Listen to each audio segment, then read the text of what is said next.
지난 시간에 다윗이 한 거짓말을 상황 윤리의 관점에서 살펴봤습니다. 상황에 따라 말씀을 어겨도 좋은가? 거기에 대해서 제가 무엇이라고 대답했습니까? 말씀에 불순종해도 좋다는 그런 뜻은 아니라고 말씀드렸습니다.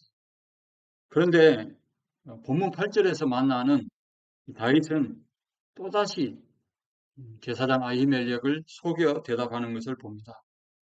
제사장이 준 거룩한 떡 진설병을 먹은 후에 이제 다윗은 이 허기를 채웠지요. 배고픔을 채운 후에 이번에는 자기를 보호할 무기를 요청합니다. 그런데 다시 어떻게 합니까? 거짓말을 합니다.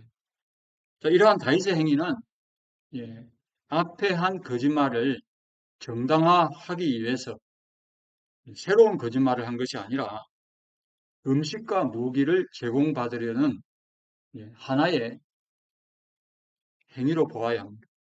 그리고 다윗의 이러한 행위는 다윗이 처한 상황과도 무관하지가 않아요. 다윗은 지금 사울의 눈을 피해서 도망을 다니고 있습니다. 민가를 찾아서 도움을 구할 수 있음에도 사람들 눈에 띄지 않는 이 높당에 들러서 제사장에게 도움을 구합니다. 왜 이렇게 다윗이 도망을 다니고 제사장에게까지 거짓말을 했다고 생각하십니까? 잡히면 사울 왕의 손에 죽을 수도 있다는 그 두려움, 공포 때문입니다. 그래서 다윗이 두려움에 휩싸여 있음이 본문 우리가 10절과 12절을 보면 여러분 이 두려워하다라는 단어를 발견할 거예요. 사울 왕을 두려워하여 또 아기스를 심히 두려워하여 이 말씀이 강조되어 있습니다. 어디 다윗만 이런 두려움에 쌓여 있을까요? 따라서 하나님께서는 본문을 통해서 저와 여러분이 가지고 있는 두려움을 극복하기를 원하시는 줄로 믿으시기를 바랍니다.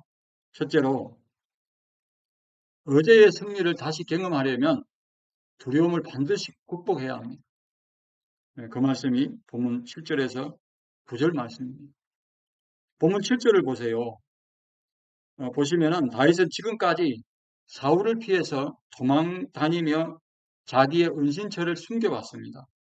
그런데 이러한 다윗의 노력에도 불구하고 본문은 놋당에 와서 제사장 아히멜렉을 찾아와서 한 일, 그러니까 제사장이 다윗을 도운 일이 탄로가 날 것을 미리 보여주고 있어요. 다윗이 한 일을 처음부터 끝까지 지켜본 이가 있었는데 그가 누구라고요? 본문 7절에 나와 있죠. 사울의 신하요, 사울의 목자장, 에돔 사람 도액입니다. 사울의 목자장이라면 다윗이 사울 왕의 미움을 받아서 도망 다닌다는 것은 알고 있었을 것입니다. 그래서 우리가 이 본문을 읽으면서 걱정하는 것이 무엇입니까?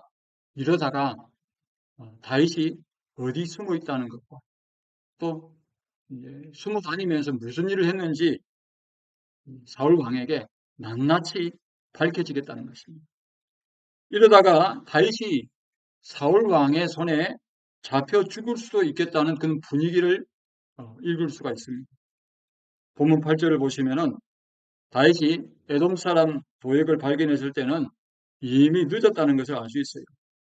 다윗은 이 배고픔을 해결한 후에 이번에는 제사장에게 자기와 함께한 소년들을 보호하기 위해서 칼이나 창과 같은 무기를 요청합니다. 그런데 이번에도 어떻게 합니까? 거짓말을 합니다. 어떻게 거짓말합니까? 왕이 급하게 자기에게 명령해서 자기를 보냈기 때문에 경황이 없어서 이제 무기를 가질 겨를이 없었다는 것입니다. 여러분, 이 다윗의 이 공격한 이 말이 여러분은 이해가 갑니까? 왕의 호위대장이잖아요. 그러면 마땅히 무기를 지니고 있어야 하는데 그런 무기조차 가지지 못했다는 것이 제사장에게는 말이 안 될 것입니다. 그렇게 말하면 의심을 사기에 충분합니다. 그런데도 본문 9절 말씀에 보시면 제사장 아히멜렉은 다윗에게 무기를 줍니다. 근데 그 무기가 어떤 무기예요? 제사장이 다윗에게 준 이 칼은 가드 사람 거인 골리앗을 이제 죽일 때에 누가 사용한 칼입니까? 골리앗의 칼을 가지고 다윗이 그 이제 목을 베었잖아요. 아히멜렉은 다른 것이 없고 그것밖에 없다고 했지만은 다윗은 이보다 더 좋은 것이 없다고 말합니다. 여러분 한번 생각해 보세요. 키가 3m가 이제 뭐 어떤 학자는 넘는다, 뭐 3m 조금 안 된다, 뭐 하는 그런 설이 여러 가지가 있지만은 3m 가량이라고 합시다. 골리앗이 입은 그 이제 비늘로 된 갑옷 무게만 해도 얼마나 되냐면 57kg. 제가 금식을 하고 나면은 몸무게가 57kg도 안 되는데, 자, 그리고 저 한 사람 무게를 지금 어떻게 합니까? 이렇게 갑옷을 두르고 있는 거예요. 누가? 골리앗이. 자, 칼의 무게는 얼마나 되느냐? 여러분, 이 창날의 무게만 6.8kg 나간다 그래요. 놀랍지 않습니까? 사울 왕이 자기를 찾아서 죽이려고 함으로 사울을 두려워해서 피해 도망 다니다가 거짓말까지 이제 할 수밖에 없는 그런 처지인데 골리앗의 칼이 다윗의 손에 들어온 것입니다. 이것이 우연일까요? 우연이 아닙니다. 하나님께서 그렇게 하신 것입니다. 하나님께서 그렇게 하셨다는 것을 어떻게 알 수 있죠? 본문 9절 말씀을 보세요. 9절 말씀에 보시면은 칼이 보자기에 이제 쌓여 있는데 칼을 보관한 위치가 어디라고요? 제사장이 입는 세마포 에봇 뒤에 있었다 그랬어요. 무슨 말이냐? 여러분 골리앗의 칼은 승자로서의 다윗의 전리품이기도 하지만 누구의 전리품이기도 합니까? 그렇죠. 이스라엘 군대의 전리품이기도 합니다. 그런데 이것을 다윗이 가지지 않고 또 사울왕이 왕궁에 보관해 두지 않고 성소에 보관해 두었다는 것은 이스라엘의 승리를 주신 분은 누구라는 거예요? 여호와 하나님이시기에 그 전리품을 하나님께 바친 것입니다. 그러나 지금 다윗은 불안해하고 걱정하고 있어요. 이스라엘 모든 군대가 거인 골리앗을 보고 벌벌 떨고 놀라고 당황해할 때에 그를 두려워하지 않고 용기를 내어서 칼과 창으로 나가지 아니하고 만군의 여호와의 이름으로 나가 싸웠던 그 용맹했던 다윗은 지금 온데간데 없어요. 하나님께서는 다윗의 두려움을 없애주기 위해서 두려움 없이 하나님만 의지하고 나가 승리했을 때를 이제 떠올리도록 그때 다윗으로 돌아가라고 이 골리앗의 칼을 쥐어준 거예요. 다시 용기를 내라는 것입니다. 그래서 골리앗을 죽였을 때에 사용한 칼을 다윗에게 쥐어주며 어제의 승리를, 어제의 기적을 다시 경험하려면 두려움을 반드시 극복하라는 것입니다. 믿음의 사람, 용감한 다윗도 어제의 골리앗과의 승리의 감격이 오래가지 못했습니다. 다윗을 정신없이 도망다니게 하고 살기 위해서 제사장에게까지 거짓말을 할 수밖에 없는 그런 다윗이 되게 한 것은 뭐 때문에 그렇습니까?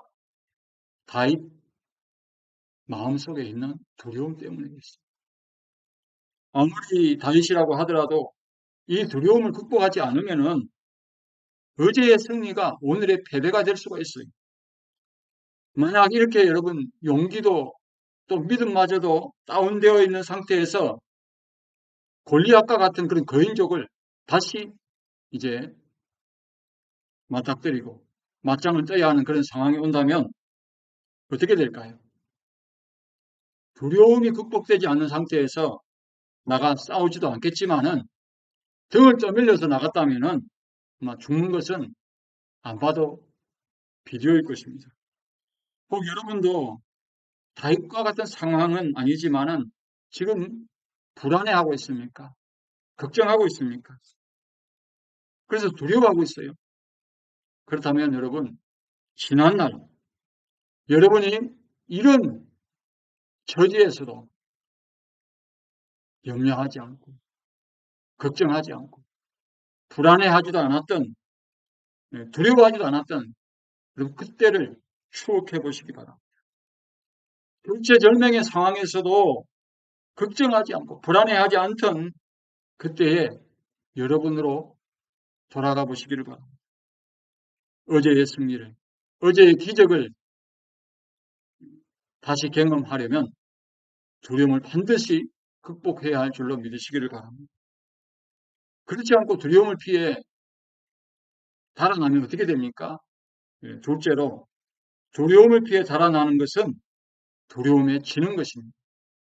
본문 10절에서 11절에서 말씀하고 있어요. 다윗에게 용기를 내라. 어제의 승리를 다시 경험하려면, 어제의 기적을 다시 경험하려면 두려움을 극복하라고 했더니 그가 취한 행동이 무엇입니까? 본문 10절 말씀을 보시기 바랍니다. 그날에 다윗이 사울을 두려워하여 일어나 도망하여 가드 왕 아기스에게로 가니. 사실 다윗이 사울을 피해 도망 다니다 못해서 이제는 이스라엘의 적 블레셋 땅 가드 왕 아기스에게로 피신한 것은, 여러분 이건 망명이잖아요. 망명. 압달락 본문 7절 말씀에 나오는 누구 때문이에요? 에돔 사람 도액 때문에 그래요. 사울의 목자장이 다윗이 지금 높당에 있다는 것을 안 이상은 다윗은 불안해서 이 땅을, 이스라엘 땅을 떠날 수밖에 없는 그런 가운데 있어요. 망명이라도 하지 않으면 다윗의 목숨은 보장받지 못할 것이라 우리도 그렇게 생각할 수 있죠.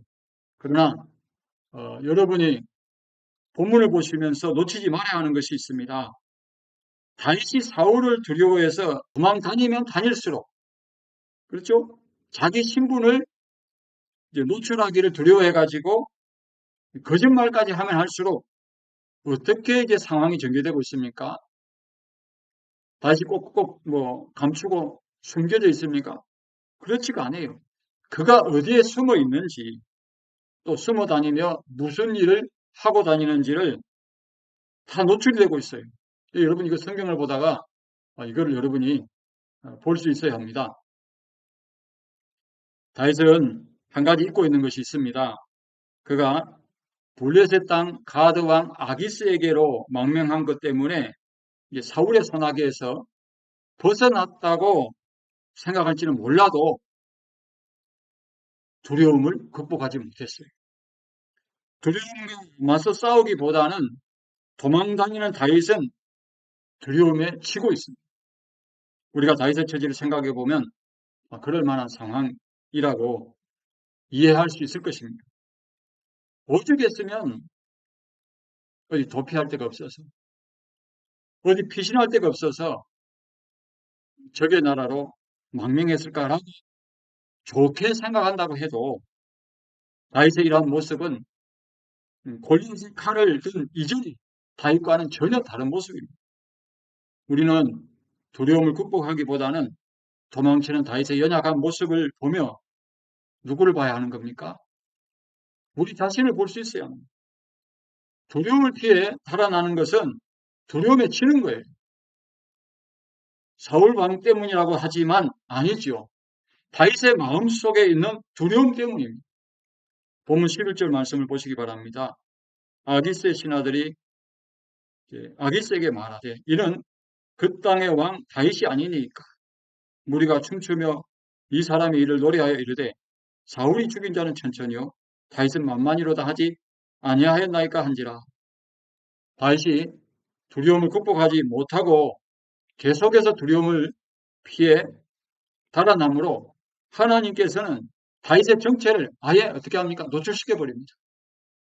공교롭게도 여러분 다윗은 블레셋 땅 가드 사람 골리앗을 죽였을 때에 사용한 칼이 지금 어디에 들려져 있습니까? 어깨에. 칼이 워낙 무거우니까 어깨에 메고 있겠죠. 자, 어깨에 있습니다. 그런데 아기스의 신하들이 다윗의 진짜 모습을 알아본 거예요. 사울이 죽인 자는 천천히요, 다윗을 죽인 자는 낭만이로다. 자, 이 노래는 바로 다윗이 골리앗을 죽이고 이스라엘이 승리를 했을 때에 환영 나온 여인들이 다윗을 환영한 거죠. 사울 왕 일행을. 그럴 때 부른 노래예요. 그래서 그리스의 신하들은 이스라엘의 실제적인 왕은 누구다? 사울 왕이 아니라 다윗이라는 거예요. 바꾸어 말하면 블레셋 군대가 두려워하는 존재는 이스라엘의 왕 사울이 아니라는 거예요. 누구라는 것입니까? 다윗입니다. 다윗은 이스라엘을 구한 영웅입니다. 백성들은 사울 왕보다 다윗을 마음의 왕으로 모시고 살고 있었다는 거예요. 이런 다윗을 곁에 두는 것은 이제 왕이나 블레셋의 위험한 일이라는 것입니다. 이렇게 블레셋 사람들은 다윗의 이름만 들어도 벌벌 떨고 두려워했는데, 자, 그런데도 지금 다윗은 사울 왕을 두려워해서 이제 정치적으로 망명까지 한 상태이죠. 이것을 우리는 어떻게 이해하고 받아들여야 합니까? 다윗은 지금 자기가 블레셋 군대와 싸우지는 않지만은 하나님께서는 계속해서 다윗에게 사인을 주고 계시는 거예요. 다윗아, 내가 두려움을 피해 달아나는 것은 두려움에 지는 것이라는 거예요. 도망 다니지 말고 두려움과 맞서 싸우라는 것입니다. 두려움에 지는 것은 곧 사울 왕에게 지는 것이지만 누구에게도 지는 것입니까? 블레셋 군대에 지는 것이며 자기 자신에게도 지는 거예요. 그럼 사람 누구나 겁이 있습니다. 저도 겁이 많아요. 아니, 겁 없는 사람 어디 있어요? 두려움 없는 사람 어디 있습니까? 저보고요, 벼랑 끝에 서 있어 보라고 그러세요. 거기서 사진 찍는다고 이렇게 뭐, 그 끝에 서보라 그러면 저보고 서라 그러면 저는 예, 이 벼랑 끝이 아니라 더 앞으로 더 나갈 거예요. 왜 그렇겠습니까? 아이고, 저 절벽 아래로 발을 헛디디면 끝나잖아요. 죽잖아요. 그러니까 무서워하는 거예요. 여러분, 아직까지 저는 번지점프를 한 번도 못 해봤습니다. 왜 안 해봤겠습니까? 예전에 바이킹을 탔었는데, 우리가 왜, 이제, 에버랜드 가면은 놀이시설 있잖아요. 근데 바이킹을 탔는데, 그때 몸의 상태가 안 좋았는지 모르지만, 이렇게 올라가는데, 내려오잖아요. 근데 가슴이 철렁하는 거예요. 심장이 벌렁벌렁하고, 심장이 놀래버린 겁니다. 자, 그런데, 저보고 번지점프를 하라 그러면 어찌 되겠습니까? 만약에 안 하는 저를 등 떠밀려 누가 밀면 화를 낼 겁니다. 그렇죠? 그런데 정말 번지점프를 해야만 하는 그런 상황이 온다면 저도 이 두려움과 맞서 싸워야 돼요. 그렇지 않으면 번지점프를 평생 극복하지 못할 겁니다. 여러분, 믿음의 사람, 하나님께서 함께하는 다윗도 두려움을 피해서 도망갔습니다. 지금 다윗은 두려움에 지고 있습니다. 그러나 여러분, 두려움에 지게 되면 자, 인생이, 그리고 우리의 신앙이 어디까지 추락할 수 있는지를 성경은 우리에게 말해주고 있습니다. 셋째로, 두려움에 지게 되면 나의 민낯을 보게 될 것입니다. 그 말씀이 본문 12절에서 15절 말씀입니다.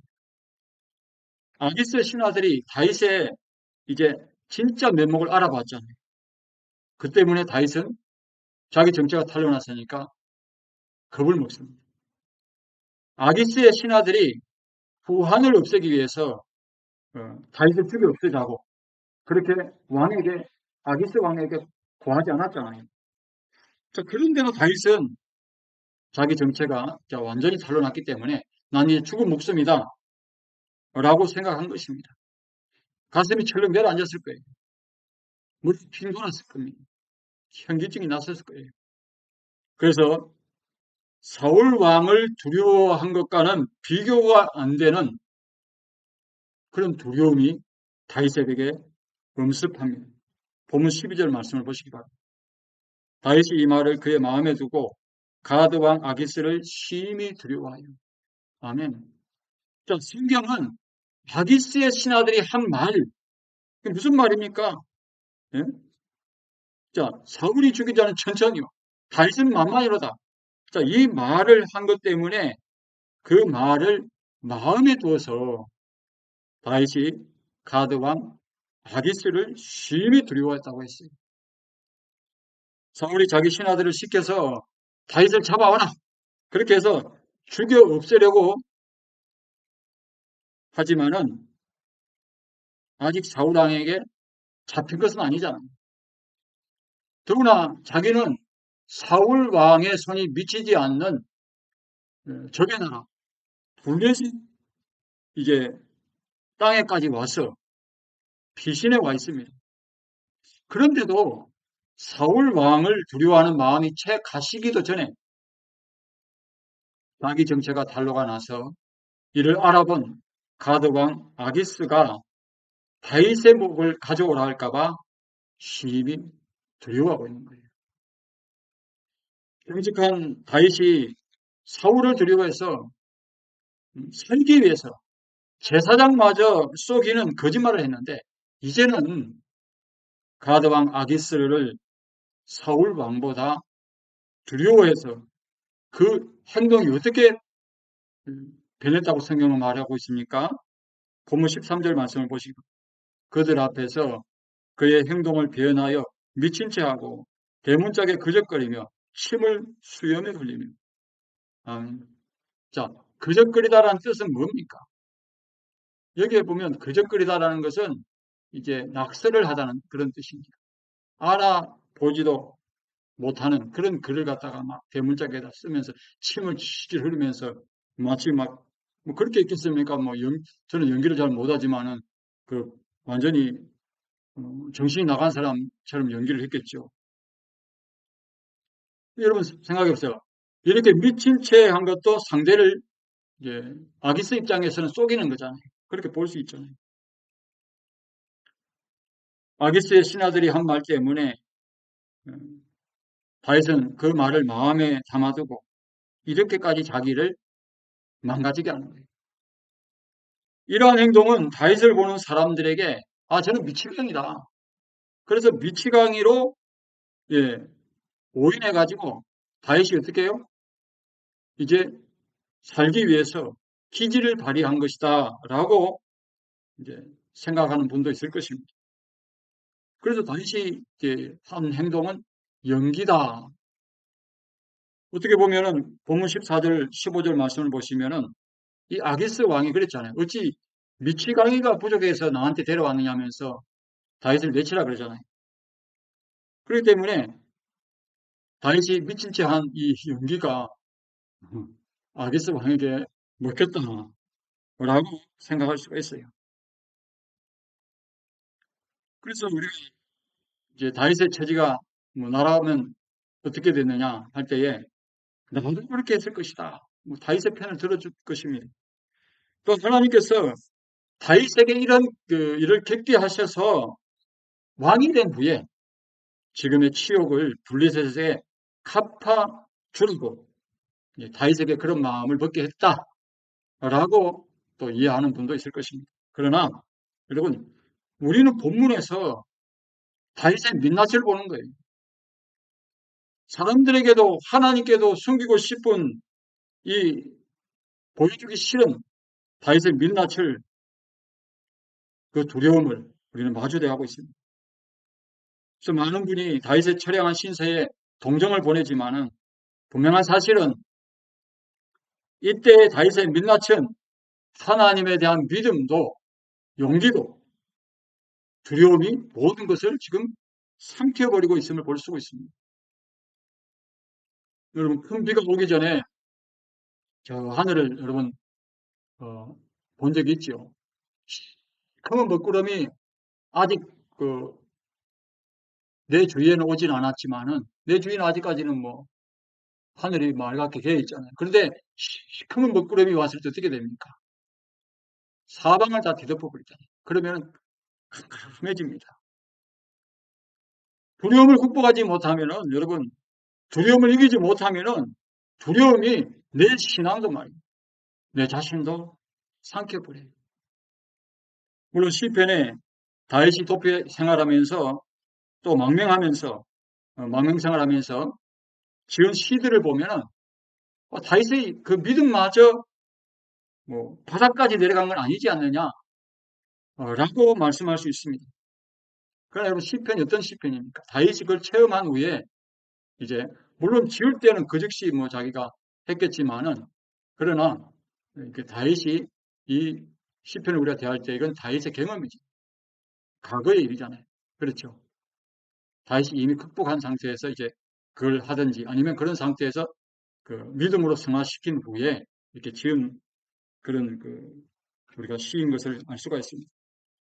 분명하게도 사무엘상 21장 우리가 본문 7절에서 15절에 이 단락은 다윗이 사울을 두려워해서 블레셋 땅 가드 왕 아기스에게로 피신해서 망명을 했다는 거예요. 자, 그런데 정체가 탄로나자 그가 아기스 왕을 어떻게 해요? 심히 두려워해서. 그러니까 두려워하다는 말이 반복이 되어 있지만은 사울 왕을 두려워했던 것보다 아기스 왕을 두려워할 때가 심히 두려워했다잖아요. 그래서 미친 척까지 하면서 치욕을, 그런 일을 겪었다라고 말씀을 해주고 있어요. 이것은 다윗에 대한 긍정적인 인물 묘사가 아니라, 여러분, 부정적으로 묘사하려는 성경 기자의 의도를 우리가 엿볼 수가 있어요. 거듭 말씀드리지만 두려움, 공포는 자기가 지금 불안해하고 있고 걱정하고 있는데 보통 걱정하는 게 아니라, 보통 불안해하는 것이 아니라 뭐 정신이 나갈 정도로 그렇게 불안해하고 걱정하고 있기 때문에 이제 그로 인해서 두려움이 온 거예요. 공포가 온 거예요. 이러한 다윗을 보면서 우리는 깨달아야 합니다. 어제의 승리를 또다시 경험하려면, 어제의 기적을 또다시 경험하려면 두려움을 극복해야 하고, 이 두려움을 피해 달아나는 것은 두려움에 지는 것이에요. 그래서 두려움에 지게 되면 더 큰 두려움에 사로잡히게 되고 신앙도 자기도 망가지게 되는데, 이러한 상태에서 우리는 내 민낯을 본다. 여러분, 인생의 밑바닥까지 내려가 보았습니까? 여러분은 사람들에게도 하나님께도 보여주고 싶지 않은데 그런 내 민낯을 여러분 언제 보았습니까? 어느 때 내 신앙의 밑바닥을 봤고 여러분의 인생의 밑바닥을 봤습니까? 그것은 하나님이 계신데도 불안해합니다. 하나님이 계신데도 심하게 걱정합니다. 무서워합니다. 하나님이 계신데도 두려워합니다. 그때가 가장 내 신앙과 내 인생의 민낯을 본 때지 않습니까? 마가복음 4장 35절 이하에 보시면은 예수님께서 이제 제자들을 육지에서 배를 타고 저 건너편으로 건너가자 하십니다. 배를 타고 이제 건너가고 있는데 갑자기 광풍이 뭡니까? 미칠 광자 아닙니까? 아주 미쳤다 할 정도로 강풍이 밀려와가지고 그 힘겹게 노를 저어가는 제자들의 배에 막 바람이 불고, 그러니까 물결이 그냥 막 들어오잖아요. 그런데 성경에 보면 배에 물이 가득하게 되었다 그랬어요. 여러분, 바다에서 배에 물이 가득하게 되면 이제 남는 일은 뭡니까? 배가 침몰하는 거죠. 아무리 부산 아이들이라 하지만 이런 상황에서 불안해하고 걱정하지 않을 수가 없는 거예요. 다 죽게 되니까 누구를 깨웁니까? 주무시고 건물을 베고 이제 계신 예수님을 깨우는 거예요. 예수님, 주님 우리를 돌아보지 않습니까? 우리 죽게 됐습니다. 그러는 거예요. 그때 예수님이 어떻게 하셨어요? 깨어나신 후에 이 광풍들어 말입니다. 잔잔하라, 고요하라 하니까 바람이 그치고 바다가 아주 잔잔하게 된다 그랬어요. 그리고 제자들을 보시면서 이렇게 했어요. 어찌하여 이렇게 무서워하느냐? 어찌하여 이렇게 두려워하느냐? 어찌하여 너희 믿음이 없느냐? 보십시오. 제자들의 민낯을 본 때가 언제입니까? 그들이 심히 걱정, 심히 불안해요. 그래서 두려움이 온 게 아닙니까? 공포가 밀려온 때 아닙니까? 그들은 고기잡이로 잔뼈가 굵은 어부들이잖아요. 바다에서 그냥 육지보다 날아다니는 사람들이잖아요. 그런데도 왜 그들이 두려워했겠습니까? 이러다가 죽을 수도 있겠다는 거예요. 공포를 느낀 겁니다.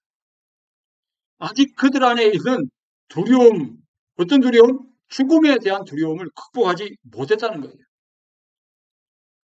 두려움을 극복하려면 두려움을 피할 것이 아니라 두려움과 맞짱을 떼야 됩니다. 맞서 싸워야 합니다.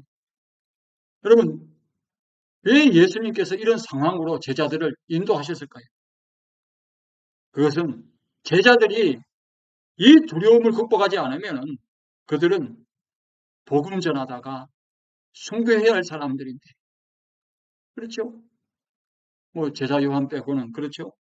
그렇게 되면 죽음 앞에서 두려워서 죽음에 대한 공포 때문에 예수님을 배반할 수 있어요. 주님을 배반할 수 있습니다. 주님을 모른다고 할 수 있어요. 우리는 베드로가 예수님을 부인한 사실을 알잖아요. 그러나 성령을 받은 후에 그가 변화되었습니다. 자, 그래서 두려움이 지지 말라고 두려움과 맞서 싸우는 제자들을 예수님이 보고 싶어 하신 거예요. 오늘 우리는 어떻습니까? 우리도 제자들처럼 이런 상황을 만나면 믿음은 온데간데 없어지고 심히 불안해하고 심히 걱정하고 있는 우리 모습을 발견할 수 있어요. 이렇게 되면 제자들의 민낯이 누구의 민낯이 될 수 있어요? 우리의 민낯이 될 수도 있습니다. 여러분, 홍기가 지난 노총각들의 두려움을 압니까? 해가 가고 해가 바뀌어도 결혼을 못하는 거예요. 독신으로 살고 싶은 마음은 없는데 이러다가 나이가 50이 됐는데도 아직 혼자인 거예요. 이러다 혼자 살면 어떻게 하나 하고 두려운 거예요. 또 지금 오랜 불경기로 자영업자들이 폐업이 줄을 잇고 있잖아요. 상가는 비싸게 분양을 받았는데 또 월세는 내야 되는데 경기가 안 풀리니까 장사가 안 되는 거예요.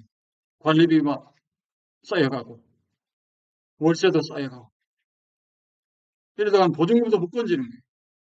사업하는 사람들은 상가가 분양이 안 돼서 이러다가 노후에 은퇴 자금으로 마련한 거 이제는 노후 계획이 다 숲으로 돌아가는 거예요. 이러다가 나도 저 폐지 줍는 할머니 할아버지 되는 것 아니냐고 두려움이 오는 겁니다. 공포가 옵니다. 또 암과 같은 뭐 췌장암의 감담암이라든지 간담도 암이 제일 무섭잖아요. 생존율이 5년도 안 되는. 그런데 해가 바뀌어도 낫질 않는 거예요. 항암 치료를 해도 호전이 안 되는 거예요. 이러다가 죽는 거 아닌가? 이러다가 정말 유언도 못하고 죽는 게 아닌가? 자식도 못 보고 죽는 거 아닌가? 이런 두려움입니다. 또 공직에 있는 분은 이러다가 자리에 물러날 수도 있겠다. 입시생들은 한 수, 두 수, 세 수까지 이제 4수까지 하는 재수생 같으면 어떻습니까? 이러다가 내가 대학도 못 들어가는 거 아닌가? 떨어질 수도 있겠다라는 그런 불안함, 심히 걱정되고 심히 불안해할 때에 두려움이 오는 거예요. 공포가 오는 것입니다. 자, 이런저런 불안과 걱정하는 문제를 주님께서는 지금 당장 잔잔하나 고요하라 하고 다 해결할 수 있습니다. 그런데도 왜 그 강풍을 잠재워 주실 수 있음에도, 내 인생의 강풍을 잠재워 주실 수 있음에도 이런 상황까지 끌고 오셨는지, 그 무엇 때문입니까? 주님은 저와 여러분이 두려움을 극복하기를 원하신다는 거예요. 두려움에 지는 것이 아니라 두려움과 맞서 싸우는 것을 보고 싶어하는 거예요. 두려움에 져서 민낯을 드러내는 것이 아니라 승리하는 저와 여러분을 보고 싶어 하십니다. 시편 62편 1절 2절에서 다윗은 이런 상황 가운데 있을 때 자기가 도망도 다녀보았고, 자기가 도망 다니면서 거짓말도 해보았고, 극기야 망명도 해보았지만은 자기가 이 두려움에서 벗어나는 길은 오직 하나님만 바라보고 오직 하나님만 나의 구원이시라는 흔들리지 않는 믿음이라고 노래합니다. 나의 영혼이 잠잠히 하나님만 바라며 나의 구원이 그에게서 나오는도다. 오직 그만이 나의 반석이시오 나의 구원이시오니 나의 요새이시니 내가 그게 흔들리지 아니하리로다. 아멘. 이처럼 다윗과 같이 마침내는 두려움을 이겨내고 믿음의 고백을 하시고 승리하시는 저와 여러분이 되시기를 주님의 이름으로 축복합니다. 기도드리겠습니다.